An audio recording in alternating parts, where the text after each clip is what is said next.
ഇടതുപക്ഷ പ്രൊഫൈലുകൾ, അവരുടെ നേതാക്കന്മാർ ഇപ്പോൾ സോഷ്യൽ മീഡിയയിൽ നല്ല ഏതൊരു മീഡിയയിലും പറഞ്ഞുകൊണ്ടിരിക്കുന്ന ഒരു കാര്യമാണ് ജമാഅത്തെ ഇസ്ലാമി.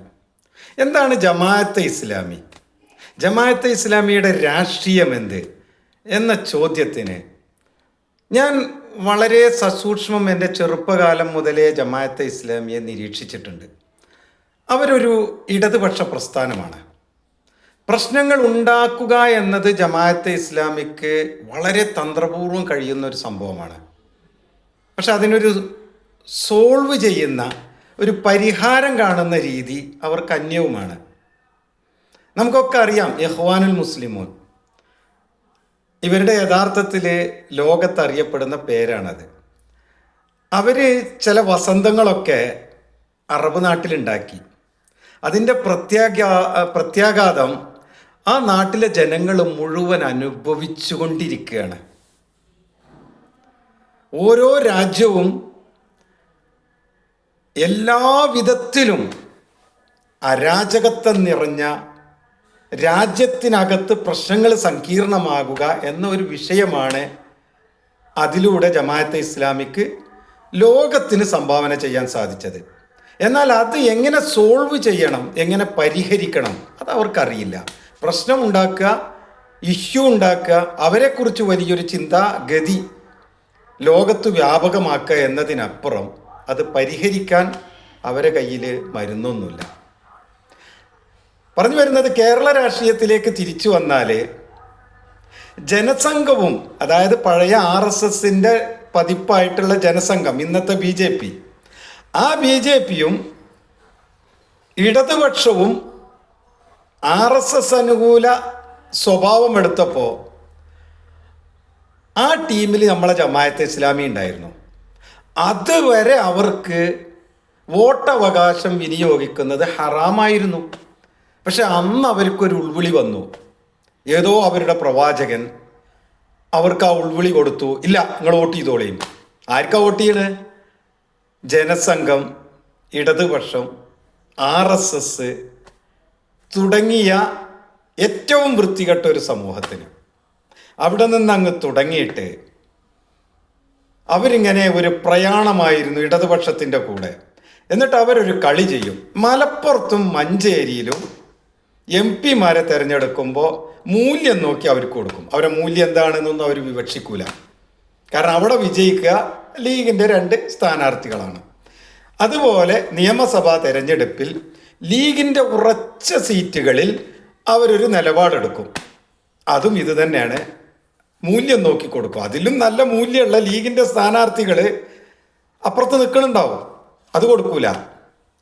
ഇങ്ങനത്തെ ഒരു പ്രത്യേക തരം മൂല്യം കണ്ടുപിടിക്കുന്ന ആ പ്രസ്ഥാനം ഇടതുപക്ഷത്തോടൊപ്പം നിന്ന് നമ്മൾ ഈ പണ്ടൊക്കെ ഭ്രാന്തന്മാരുടെ കാലിലൊരു കുളത്ത് കാണും, ചങ്ങല എന്നല്ല അതിന് പേര്. ചങ്ങല ഇടാൻ വേണ്ടിയിട്ട് ഒരു വട്ടക്കണ്ണി ഉണ്ടാവും. ഇത് കുറേ കാലം കഴിഞ്ഞിട്ട് കാലുമെന്ന് അഴിച്ചാൽ ഭ്രാന്തൻ അത് ഇഷ്ടപ്പെടില്ല. കാരണം അവൻ്റെ ഒരു അവയവം പോലെ ആയി മാറിയിട്ടുണ്ടാവും. ഇതുപോലെയാണ് ജമാഅത്തെ ഇസ്ലാമിയും ഇടതുപക്ഷവും തമ്മിലുള്ള അഭേദ്യമായ ബന്ധം. പക്ഷെ ഇവർ വിചാരിച്ചു നമ്മളങ്ങ് വളർന്ന് വലുതായിട്ടുണ്ട്. പ്രത്യേകിച്ച് മദനിനെയൊക്കെ ഉപയോഗപ്പെടുത്തി നമ്മൾ എവിടെ എത്തിയിട്ടുണ്ട്. മദനിയുടെ മക്കളെയൊക്കെ നമ്മളാണല്ലോ പഠിപ്പിച്ചത് മൗണ്ട് സീനയിൽ ഒറ്റപ്പാലടുത്ത്. അപ്പോൾ നമ്മൾ അങ്ങനെ ആയിട്ടുണ്ട്. ലീഗ് തകർന്നാൽ ഒന്ന് ചെയ്യുന്നാൽ മറ്റൊന്ന് വളമാകുമല്ലോ എന്ന രീതിയിൽ ആ സേട്ടു സാഹിബിനെയൊക്കെ പൊക്കി പിടിച്ച് പ്രശ്നമാക്കി പുറത്തിട്ടിട്ട് നമ്മളങ്ങ് വളർന്നു എന്നൊക്കെ തോന്നിയപ്പോൾ ഇവർ 2 സ്ഥാനാർത്ഥികളെ നിർത്തി. ഇവരുടെ ശക്തി കേന്ദ്രങ്ങളാണ് മങ്കടയും ചേന്നമംഗലൂർ ഉൾപ്പെടുന്ന ആ മണ്ഡലം. അവരുടെ ഏറ്റവും നല്ല നേതാക്കളെ തന്നെ അവിടെ കൊണ്ടുപോയി നിർത്തി.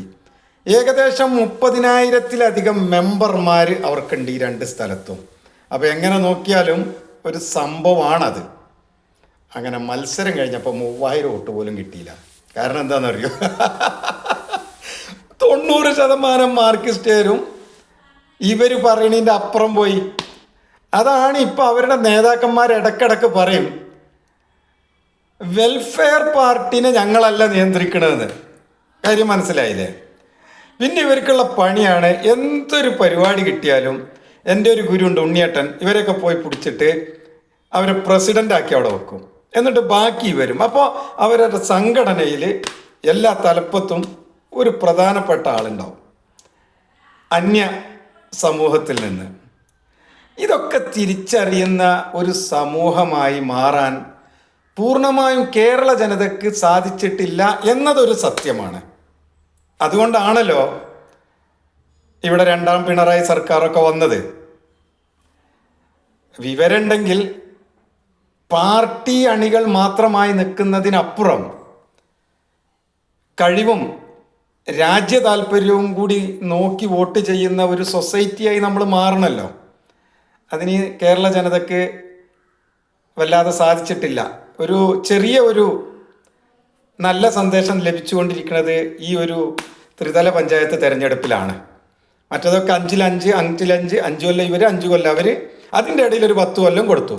ഈ 10 കൊല്ലം കൊടുക്കണതിൻ്റെ പ്രശ്നം എന്താണെന്ന് ചോദിച്ചാൽ, മാർക്കിസം എവിടെ ഭരണം പിടിച്ചടക്കിയിട്ടുണ്ടോ, ഇതൊരു ജനാധിപത്യ രാജ്യമാവുകൊണ്ടാണ് ഇങ്ങനെ പോണത്, അന്ന് കഴിഞ്ഞു ആ രാജ്യത്തിൻ്റെ വിഭവസമൃദ്ധമായ ജീവിതം. പിന്നെ അവസാനം നാട്ടുകാരെല്ലാവരും കൂടി തച്ച് ഹോട്ടലാണ്. നമ്മുടെ നാട്ടിലും ഇപ്പോൾ അത് പശ്ചിമ ബംഗാളാണല്ലോ അവർ കൂടുതൽ ഭരിച്ചത്, ത്രിപുരി, അവിടെയൊക്കെ ഏകദേശം അത് സംഭവിച്ചിട്ടുണ്ട്. ഞാൻ പറഞ്ഞു വരുന്നത് ജമാഅത്തെ ഇസ്ലാമിയാണ്. ജമാഅത്തെ ഇസ്ലാമി എപ്പോഴും ലെഫ്റ്റിലേക്കേ തിരിയുള്ളൂ. ഇപ്പോൾ അവർ എന്തിനാണ് UDFുമായിട്ടൊരു ധാരണക്ക് വരുന്നത് എന്ന് ചോദിച്ചാൽ, തങ്ങളുടെ പോയ അണികളെ പതുക്കെ പതുക്കെ തിരിച്ചെടുക്കാനും പൂർണ്ണമായി കിട്ടില്ല എന്ന് അവർക്കറിയാം. അതോടൊപ്പം പുതുതലമുറയെങ്കിലും മാർക്കിസത്തിലേക്ക് പോവാതിരിക്കാനും വേണ്ടിയിട്ടുള്ള, മാർക്കിസത്തിലേക്ക് പോകുന്നതിൽ അവർക്ക് വിരോധമൊന്നുമില്ല, പക്ഷെ അവരായിട്ട് മാർക്സിസ്റ്റ് പാർട്ടി അവരുടെ മുന്നണി സംവിധാനത്തിൽ എടുക്കുന്നുമില്ല. ഈ കണ്ട കാലം മുതലും ഇങ്ങനെ ഇക്കണ്ട എല്ലാ കാലത്തും വോട്ട് കൊടുത്തിട്ടും വലിയ മെച്ചമൊന്നും കിട്ടിയില്ല, അവരുടെ പാർട്ടിക്ക് വളരാൻ പറ്റിയില്ല. എന്നാൽ UDFിലാവുമ്പോൾ അതൊരു സത്യമാണ്.